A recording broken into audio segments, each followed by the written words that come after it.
యువగణానికి ప్రాధాన్యమిచ్చి యువశక్తికి పదును పెట్టి నా కలను నేడు తీరుస్తున్నాడు నా మనవడు లోకేష్. అంతేకాదు అధికారానికి సరైన నిర్వచనం మానవ సేవ అని ఆనాడు నేను పాటించిన నియమాన్ని నేడు గతంలో ఆచరించి పార్టీ కార్యకర్తకైనా సాధారణ పౌరుడికైనా అండగా నిలుస్తూ నా వారసత్వానికి వన్నెదిస్తున్నాడు లోకేష్. గగన సీమ నుండి ఇది చూసి అయ్యా రే ఫలా ఫలా మనవడా ఫలా అని మురిసిపోతోంది నా మనస్సు.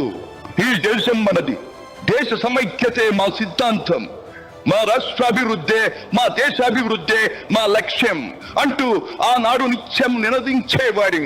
ఈనాటి వికసిత భారత్, వికసిత ఆంధ్రప్రదేశ్ గురించి వింటుంటే ఇదే కదా నేను కోరుకున్నది అనిపిస్తోంది.